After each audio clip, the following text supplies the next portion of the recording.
ये तस्वीरें आप देख पा रहे हैं, एक तरफ अमर रहें का यहाँ पर नारा कार्यकर्ता लगाते हुए, तो वहीं दूसरी तरफ वो शोक की धुन जिसमें राजकीय सम्मान के साथ अंतिम विदाई अपने इस जन नेता को दी जा रही है। उनको मुखाग्नि दी जा चुकी है और अब आपको बताते चले चूँकि पहले वहाँ पर अग्नि प्रज्वलित की गई, जैसा कि उपले के ऊपर मैं देख पा रही हूँ किस तरह से धुआं निकल रहा है, और अब उनके दोनों बेटे जिनके हाथों में वो हिस्सा है जिससे पूरी की पूरी चिता को आगे से पीछे पूरी चारों तरफ घूमकर अग्नि दी जाएगी, प्रज्वलित किया जाएगा।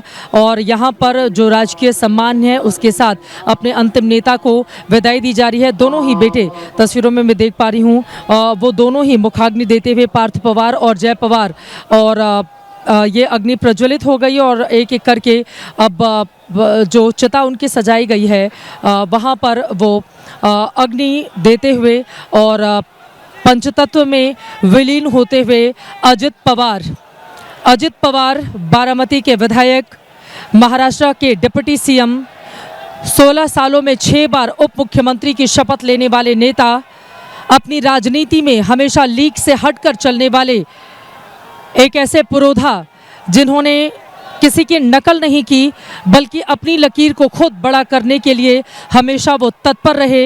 उनके दोनों बेटे इस वक्त अपने पिता को मुखाग्नि देते हुए उनका पार्थिव शरीर इस समय पंचतत्व में विलीन होता हुआ इन तस्वीरों में दिखाई दे रहा है। सभी की आंखों में आंसू हैं। जब यहाँ पर शोक की धुन बजाई जा रही थी उस समय अजित पवार अमर रहे के नारे लग रहे थे और जितने भी यहाँ पर कार्यकर्ता हैं वो हाथ जोड़े अपने नेता को अंतिम विदाई देते हुए नज़र आ रहे हैं। पूरा का पूरा ये हिस्सा चारों तरफ सिर्फ लोग ही लोग यहाँ पर नज़र आ रहे हैं। अपार भीड़ यहाँ पर मैं देख पा रही हूँ। जहाँ तक नज़र दौड़ाएंगे सिर्फ और सिर्फ लोगों की भारी भीड़ यहाँ पर दिखाई दे रही है। कई लोग तो ऐसे हैं कि ये मंच की तस्वीरें उन तक पहुँच भी नहीं पा रही हैं, लेकिन वो वहीं से इस पल को महसूस करना चाहते हैं। वो अपने उस नायक को विदाई देने के लिए यहाँ पर उमड़े हुए हैं जिन्होंने एक वक्त पर हाथ पकड़कर उन सबको आगे बढ़ना, पार्टी को आगे लेकर जाना सिखाया। बारामती के वो विधायक अब इसी बारामती में पंचतत्व में विलीन होते हुए ये तस्वीरें आप देख पा रहे हैं और उनके दोनों ही बेटे पार्थ पवार और जय पवार उनकी चिता को चारों तरफ से इस समय अग्नि देते हुए नजर आ रहे हैं। ये तस्वीरें आपके सामने हैं। गणेश, पंचतत्व में विलीन होता हुआ वो शरीर, और अभी भी यकीन कर पाना मुश्किल है कि अब से 28 घंटे पहले क्या हुआ था। और मैं देख पा रही हूँ चारों तरफ शोक का माहौल और हर कोई गमज़दा है, सभी की आंखों में आंसू हैं। बिल्कुल, सभी की आंखों में आंसू हैं और ये आंसू थमेंगे नहीं, क्योंकि जो अजीत पवार थे इनके लिए वो और कोई नहीं हो सकता, ना कभी कोशिश करने पर बन सकता है, वो ये जानते हैं।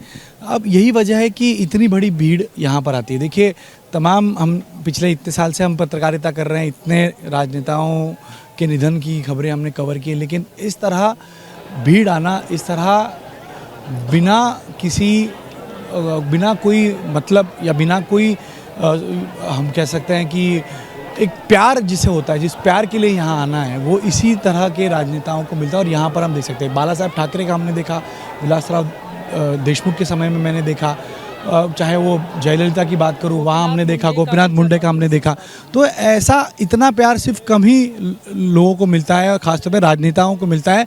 और वो इसलिए मिलता है क्योंकि राजनेता कम, वो समाज सेवी ज़्यादा होता है, वो लोक नेता ज़्यादा होता है। अजीत पवार भी एक लोक नेता थे, इसी वजह से इतनी भीड़ है जो यहाँ पहुँची है। और इतनी भीड़ मैदान में है, मैदान के बाहर भी इतनी, इससे ही ज़्यादा भीड़ होगी। और ये अब अगले कुछ दिनों तक चलेगा, जब तक जैसे अपने परिवार का सदस्य कोई जाता है, जितना दुख होता है उतना ही दुख आज इन्हें हो रहा है। अब ये सल्यूट दिया जाएगा, गार्ड ऑफ ऑनर दिया जाएगा।